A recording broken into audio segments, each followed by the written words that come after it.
Você já leu o livro de Gênesis e ficou com aquela pergunta martelando na cabeça? Afinal, de onde veio a esposa de Caim? Se Adão e Eva foram os primeiros seres humanos e só se fala de Caim e Abel, como é que Caim encontrou alguém para se casar? Esse mistério bíblico já tirou o sono de muita gente, provocou debates teológicos acalorados e, claro, gerou milhares de teorias, desde as mais simples até as mais conspiratórias. O curioso é que a própria Bíblia parece dar uma resposta meio por alto, como se esperasse que o leitor ligasse os pontos por conta própria. E é justamente aí que entra a graça da coisa. Quando a gente mergulha nos detalhes, explora textos apócrifos como o livro dos Jubileus, analisa a genealogia bíblica e até entende a longevidade dos patriarcas, surgem pistas valiosas que abrem nossa mente para possibilidades que a maioria nunca imaginou. Prepare-se porque, além da resposta tradicional de que Caim teria se casado com uma de suas irmãs, o famoso caso de casamento entre irmãos, a gente vai explorar teorias que envolvem até a possibilidade de uma outra criação humana. Isso mesmo, tem gente que acredita que havia outras populações fora da linhagem direta de Adão e Eva. Parece polêmico? É porque é mesmo. Mas aqui o nosso objetivo é abrir o leque de interpretações e te ajudar a entender todas as possibilidades. Vamos falar também sobre temas que muita gente evita: incesto na Bíblia, a misteriosa marca de Caim, a questão da população antiga e até o papel de personagens pouco comentados como Auã, citada no livro dos Jubileus, e Azura, esposa de Sete. Cada detalhe é uma peça desse grande quebra-cabeça que a história da humanidade deixou para a gente montar. Então, se você gosta de conteúdo que vai além do superficial, que provoca, que faz pensar, já aproveita e se inscreve aqui no canal. Deixa o seu like no vídeo, porque o que vem por aí é uma verdadeira viagem pela narrativa bíblica, misturada com interpretação apócrifa e muita reflexão. Vamos juntos descobrir. Afinal, onde Caim conheceu sua mulher? Desde as primeiras linhas do livro de Gênesis, somos convidados a mergulhar na origem da humanidade.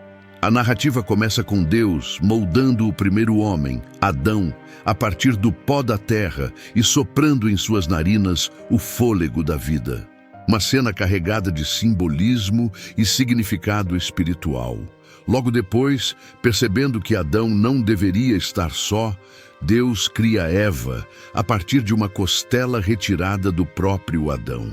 Assim nasce o primeiro casal humano, estabelecendo as bases para toda a genealogia bíblica. O texto deixa claro que a partir desse casal se inicia a grande história da humanidade.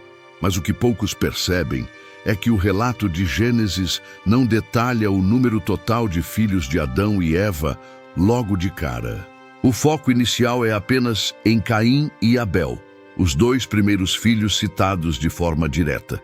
Isso, por si só, já levanta perguntas intrigantes. Afinal, se a intenção era contar a história da humanidade, por que só mencionar dois filhos? Ao aprofundarmos na narrativa bíblica, percebemos que o objetivo principal não é listar nomes de todos os descendentes de Adão e Eva, mas destacar eventos-chave que marcaram o início da relação entre Deus e os homens. E foi justamente nesse cenário de começo de tudo, com uma população extremamente reduzida, que surgiram os conflitos que viriam a mudar o rumo da humanidade. Entre eles, o já famoso embate entre Caim e Abel, que vamos explorar no próximo tópico. Voltando ao início, outro detalhe interessante é a questão da longevidade dos patriarcas. Segundo o texto bíblico, Adão viveu impressionantes 930 anos. Esse tempo extenso de vida deu margem para que ele e Eva tivessem muitos filhos e filhas ao longo dos séculos. Isso, claro, ajuda a entender como a expansão da humanidade foi possível mesmo partindo de um único casal. Uma informação que se torna essencial quando começamos a discutir o famoso mistério sobre a esposa de Caim. Além do relato canônico de Gênesis, fontes como o Livro dos Jubileus, considerado um texto apócrifo, trazem ainda mais detalhes sobre os primeiros anos da humanidade.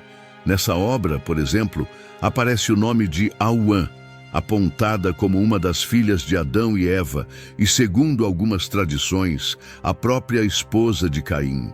Essa informação, claro, não é aceita por todas as vertentes do cristianismo, mas oferece uma visão mais completa sobre a possível origem dos primeiros casamentos entre irmãos. E isso é só o começo da nossa jornada. A tensão entre os dois primeiros irmãos da história da humanidade começou de forma aparentemente simples, mas acabou se tornando o primeiro grande drama da narrativa bíblica. Caim, agricultor, e Abel, pastor de ovelhas, decidiram oferecer sacrifícios a Deus. Cada um trouxe o fruto do seu trabalho. Caim, os produtos da terra. Abel, os primogênitos de seu rebanho. O problema? Deus se agradou da oferta de Abel, mas rejeitou a de Caim. Uma decisão que de imediato mexeu com o emocional do primogênito de Adão e Eva. Imagina só o sentimento de rejeição que tomou conta de Caim. Ele, que vinha de uma linhagem tão direta com Deus, agora se via como alguém desqualificado diante do Criador. Esse momento de frustração foi a faísca que acendeu a chama da inveja e da ira. O texto de Gênesis é claro ao mostrar Deus tentando dialogar com Caim antes que o pior acontecesse, quase como um mentor amoroso dizendo: se procederes bem, não serás aceito. Mas Caim já estava dominado pela emoção. O que veio depois ficou marcado como o primeiro assassinato da história bíblica. Num ato impulsivo, motivado por ciúmes e revolta, Caim atraiu Abel para o campo e tirou a vida do próprio irmão. Um crime que não só feriu a relação entre eles, mas também marcou profundamente a trajetória da humanidade. Desde então, a história de Caim e Abel se tornou um símbolo eterno do conflito entre o bem e o mal, entre o desejo humano e a vontade divina. É interessante notar que até esse ponto da história, o círculo de personagens humanos conhecidos se limitava a Adão, Eva, Caim e Abel. Ou seja, o ambiente onde o crime aconteceu era extremamente íntimo e familiar. E essa escassez de personagens só aumenta a curiosidade sobre como a população antiga se expandiu depois disso. Afinal, a pergunta continua ecoando: quem seriam os outros filhos de Adão e Eva? E como a humanidade prosseguiria após essa tragédia? Além disso, essa passagem abre caminho para temas ainda mais polêmicos, como o surgimento da marca de Caim, a sua punição e, claro, a questão central que todo mundo quer saber: quem era a esposa de Caim? Será que ela já existia antes? Seria uma irmã? Ou será que existiam outros humanos? Essas perguntas vão começar a ser respondidas no próximo tópico, então não desgruda daí. Depois de tirar a vida de Abel, Caim teve que encarar o momento mais temido: o confronto direto com Deus. O relato em Gênesis descreve uma conversa carregada de dor, vergonha e consequências. Deus, como um juiz justo, declarou que Caim seria amaldiçoado, se tornando um errante sobre a face da terra. Mas a sentença não parou por aí. A terra, que antes produzia frutos sob o trabalho de Caim, agora seria ingrata e estéril para ele. Uma punição que atingiu tanto o corpo quanto o espírito. A reação de Caim foi de puro desespero. Ele temeu pela própria vida, com medo de ser morto por qualquer pessoa que o encontrasse. Aqui surge um detalhe que intriga estudiosos até hoje. Se até então só conhecíamos Adão, Eva e Caim, de quem ele estava com medo? Essa preocupação de Caim levanta hipóteses importantes sobre a população antiga, indicando que já existiam outros descendentes de Adão e Eva, ou talvez até, quem sabe, outros grupos humanos não mencionados diretamente na narrativa bíblica. Foi então que Deus fez algo que muitos consideram surpreendente. Colocou em Caim um sinal de proteção, conhecido popularmente como a marca de Caim. O texto não detalha que tipo de marca era essa, mas deixa claro que ela servia como um aviso. Quem ousasse levantar a mão contra Caim sofreria uma vingança 7 vezes maior. Esse ato revela um aspecto interessante do caráter divino. Mesmo aplicando a punição de Caim, Deus ainda oferece misericórdia e proteção. Alguns estudiosos, inclusive, interpretam esse episódio como um retrato da tensão entre justiça e graça. Caim carregaria as consequências de seu pecado, mas Deus não permitiria que ele fosse destruído por outros. Essa marca virou tema de muitos debates teológicos, sendo alvo de interpretação apócrifa, simbolismo e até teorias conspiratórias ao longo dos séculos. E claro, ela também reforça a ideia de que existiam outras pessoas com potencial para atacar Caim, o que nos leva de volta ao mistério central. Quem seriam esses outros humanos? Essa inquietação abre uma brecha para explorarmos as possíveis origens da esposa de Caim. Afinal, se havia medo de ser morto por outras pessoas, é plausível imaginar que a população já começava a crescer de alguma forma. Será que eram irmãos? Sobrinhas? Ou seria que Deus havia criado outros povos em paralelo? No próximo tópico, vamos mergulhar fundo nessa questão que intriga leitores da Bíblia há milhares de anos. Chegamos ao grande mistério que até hoje provoca discussões entre estudiosos, pastores e curiosos da Bíblia. Afinal, quem era a esposa de Caim? O livro de Gênesis, de forma surpreendente, não dá muitos detalhes. Apenas diz que, depois da sua punição, Caim saiu da presença de Deus e foi habitar na terra de Nod, ao leste do Éden, e ali tomou uma esposa. Pronto, só isso. Nenhum nome, nenhuma descrição, nenhum histórico familiar. E claro, isso deixou espaço para todo tipo de teoria. Uma das explicações mais aceitas, considerando a própria genealogia bíblica, é que Caim tenha se casado com uma de suas irmãs ou sobrinhas. O próprio capítulo 5 de Gênesis afirma que Adão e Eva tiveram outros filhos e filhas, o que indica que a prática de casamento entre irmãos era comum e, naquela época, necessária para a expansão da humanidade. Afinal, com uma população tão pequena, não havia muitas opções. Isso pode soar estranho aos ouvidos modernos, mas fazia total sentido dentro do contexto da época. Mas, claro, tem quem vá além e busque respostas em fontes fora do cânon bíblico. Um exemplo é o Livro dos Jubileus, uma obra apócrifa que traz informações adicionais sobre os primeiros anos da humanidade. Segundo esse livro, a esposa de Caim se chamava Awan, que seria filha de Adão e Eva. Já o irmão de Caim, Sete, teria se casado com Azura, também sua irmã. Esses relatos, apesar de não serem reconhecidos oficialmente pela maioria das tradições cristãs, ajudam a preencher as lacunas que o texto bíblico deixa em aberto. Outros estudiosos ainda levantam a hipótese de que a expressão filhos de Deus e filhas dos homens, usada posteriormente em Gênesis 6, pode indicar a existência de outros grupos humanos criados por Deus, mas que não faziam parte da linhagem direta de Adão e Eva. Essa teoria alimenta a ideia de que poderia haver uma outra criação, algo que Deus tenha feito paralelamente, mas que a Bíblia simplesmente não descreve em detalhes. Uma possibilidade que divide opiniões até hoje.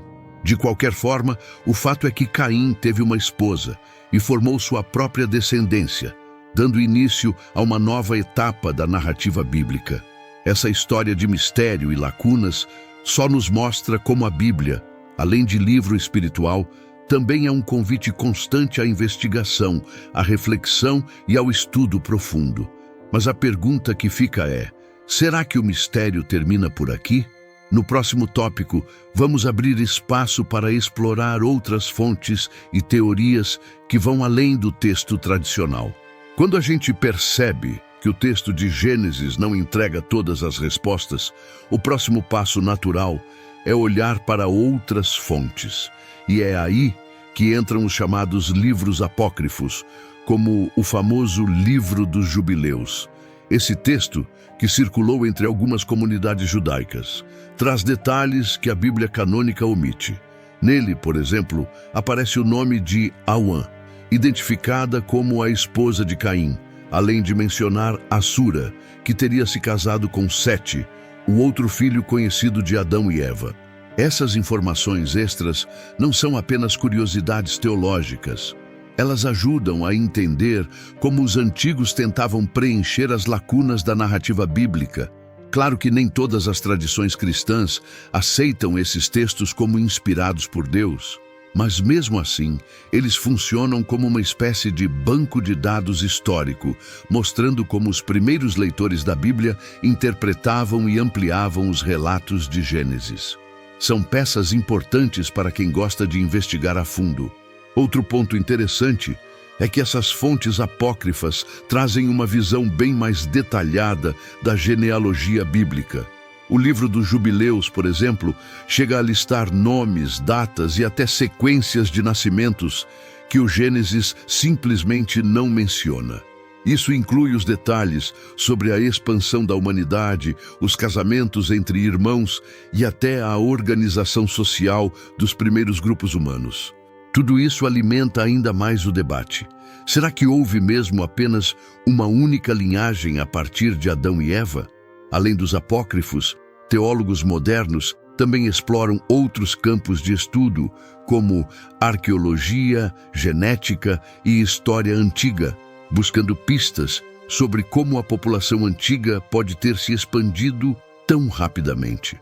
Alguns estudiosos, por exemplo, questionam se a longevidade dos patriarcas, com vidas que ultrapassavam os 900 anos, teria acelerado o crescimento populacional.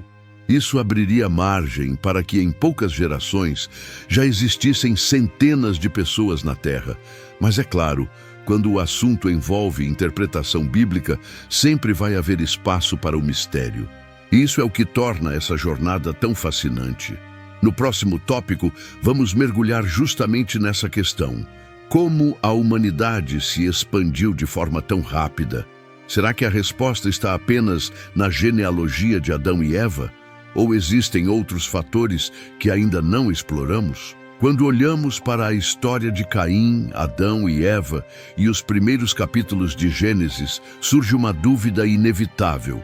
Como a humanidade cresceu tanto em tão pouco tempo? Uma das explicações mais comuns é a própria longevidade dos patriarcas.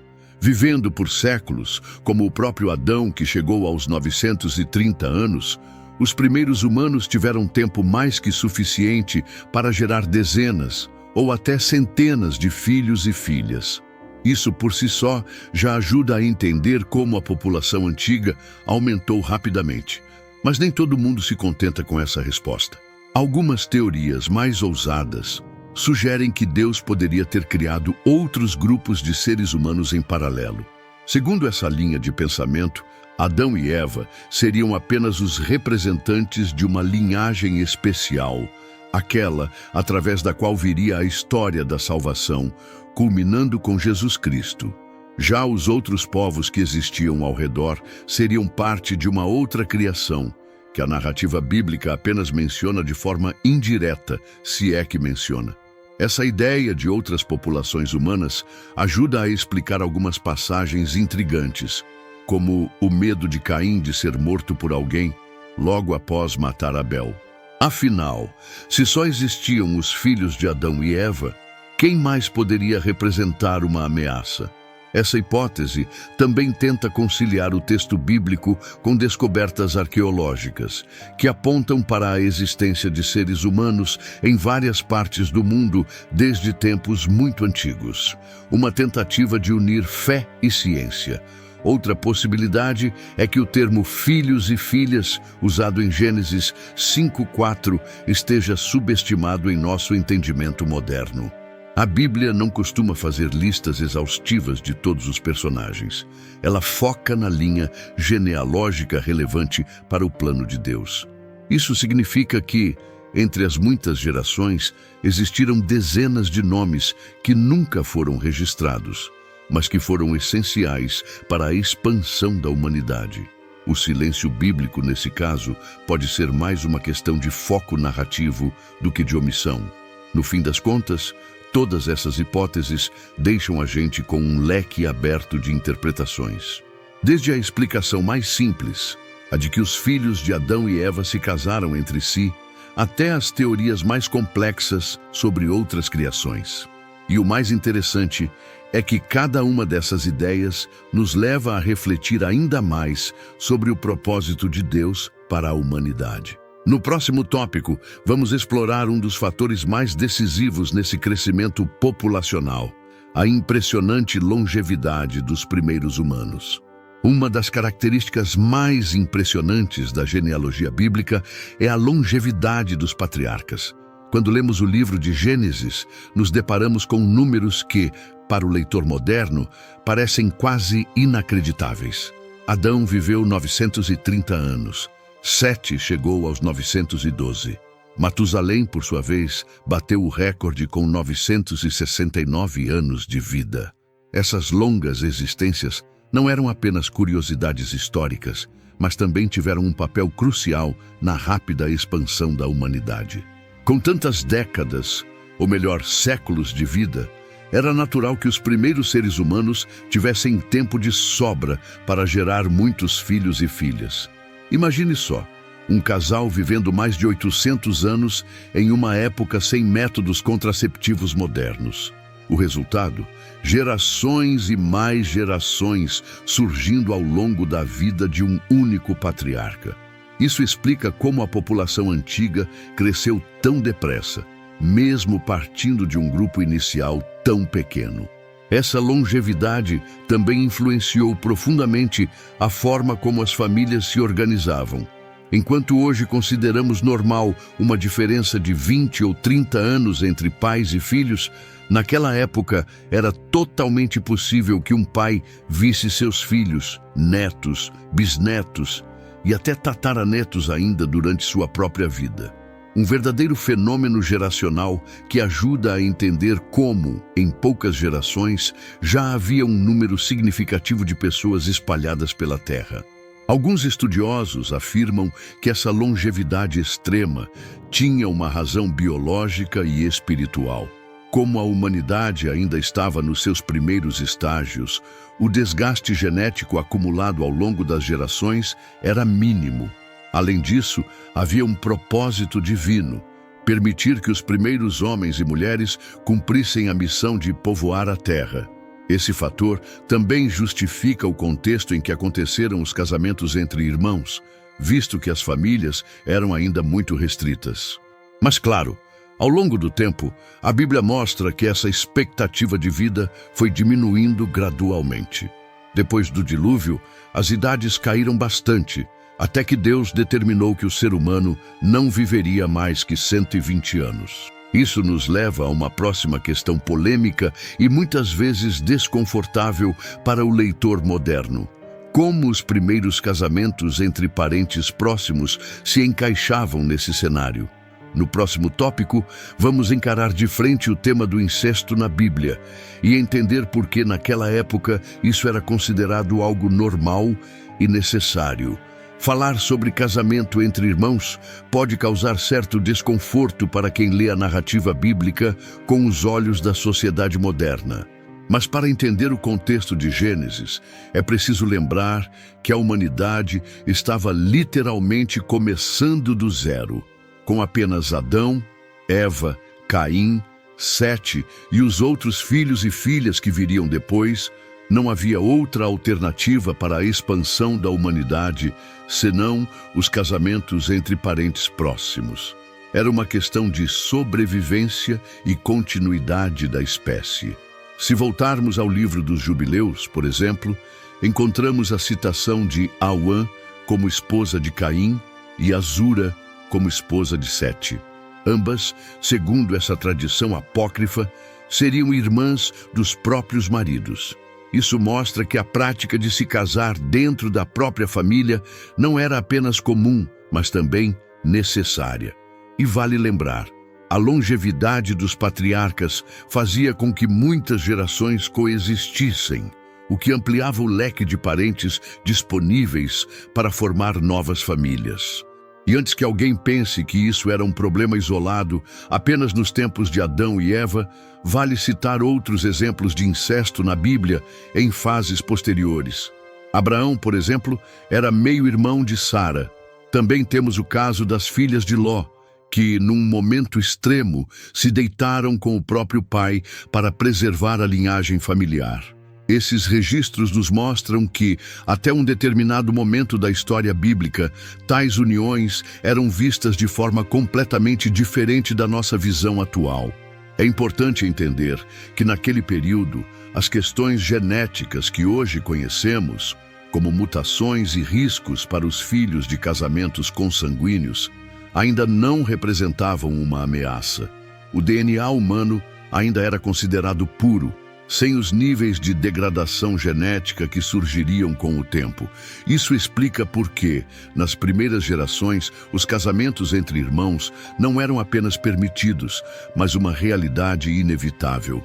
Esse panorama nos ajuda a compreender a lógica por trás da genealogia bíblica e como a humanidade se multiplicou rapidamente a partir de um único casal.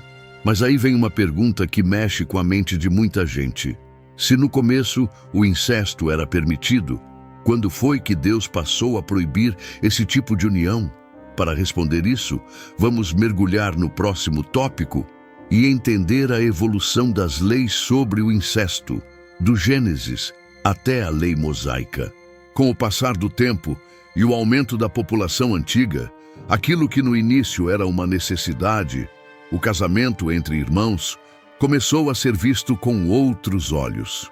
A Bíblia nos mostra que Deus, em sua sabedoria, foi ajustando as regras conforme a humanidade crescia. Durante os dias de Gênesis, especialmente nas primeiras gerações, não havia nenhuma lei divina proibindo esse tipo de união.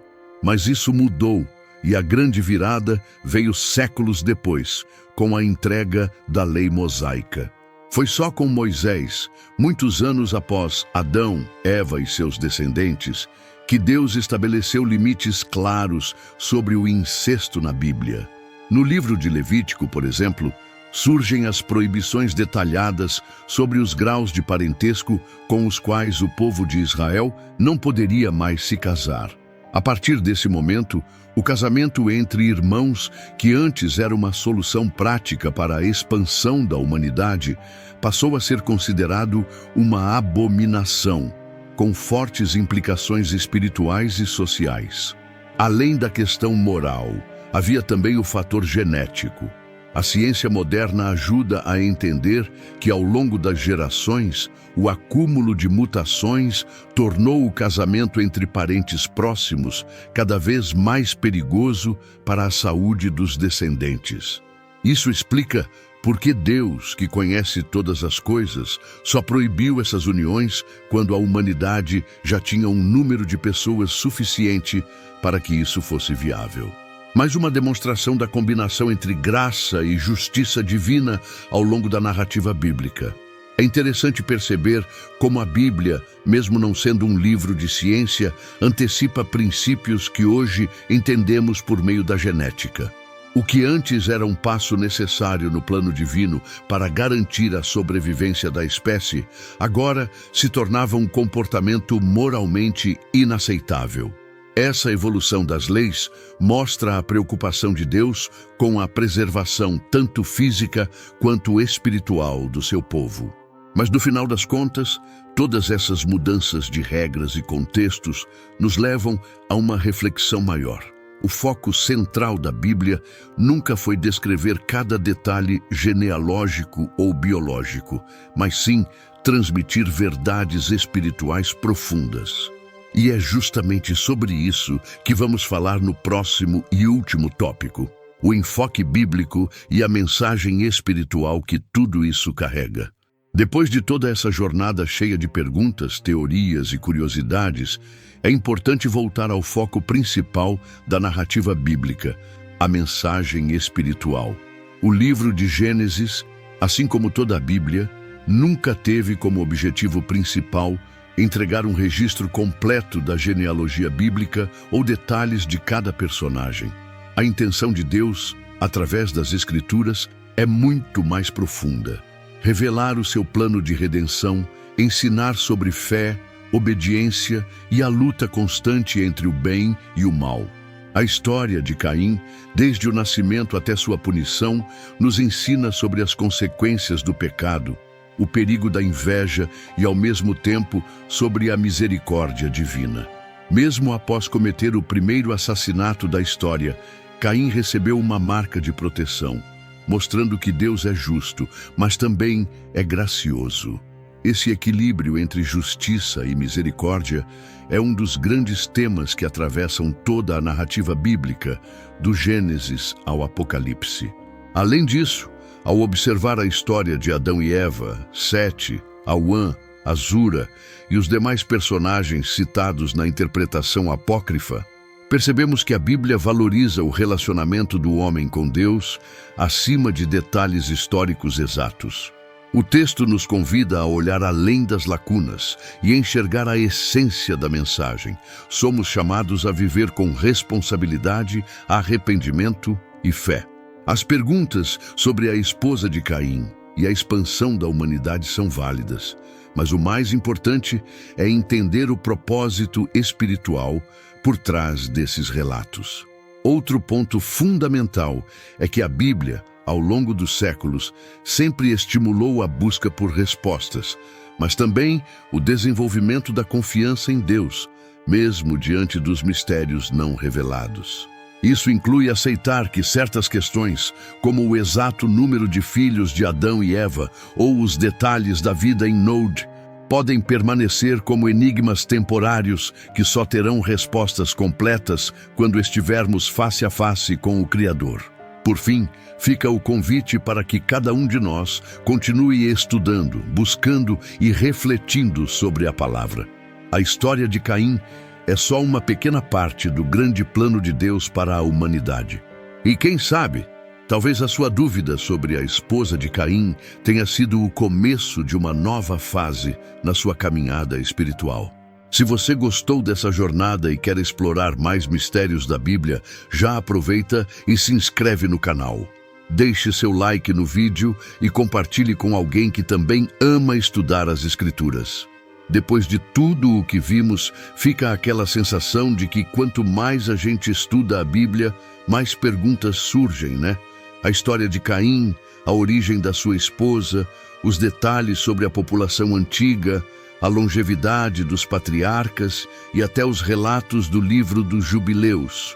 Tudo isso mostra que a palavra de Deus é um verdadeiro convite ao estudo, à reflexão e ao crescimento espiritual. A cada descoberta, somos desafiados a ir além da superfície. Agora, eu quero te perguntar, quantas outras histórias bíblicas você já deixou passar, sem parar para investigar os detalhes? Quantas respostas podem estar escondidas nas entrelinhas, só esperando alguém curioso o bastante para buscar? E mais, como você tem usado essas descobertas para fortalecer sua fé? Porque entender o contexto, as origens e os mistérios da narrativa bíblica também é uma forma de se aproximar mais de Deus. Talvez hoje você esteja percebendo que, assim como Caim teve que lidar com suas próprias escolhas e consequências, nós também enfrentamos dilemas diários. Escolhas que podem nos afastar ou nos aproximar do Criador. Será que você está buscando as respostas certas? Será que está permitindo que o Espírito Santo te conduza a uma fé mais madura e profunda? Se essa conversa despertou em você o desejo de aprender mais, não perde tempo. Se inscreva agora no canal, ativa o sininho das notificações e deixa aquele like que fortalece o nosso trabalho. Aqui, a gente vai continuar explorando as Escrituras com profundidade, clareza e sempre trazendo reflexões que fazem diferença de verdade na sua vida espiritual. E antes de sair, me conta nos comentários, qual dessas teorias sobre a esposa de Caim fez mais sentido para você? Ou será que você tem alguma interpretação própria? Eu quero muito saber a sua opinião. Até o próximo vídeo e que Deus continue te abençoando nessa jornada de fé e conhecimento.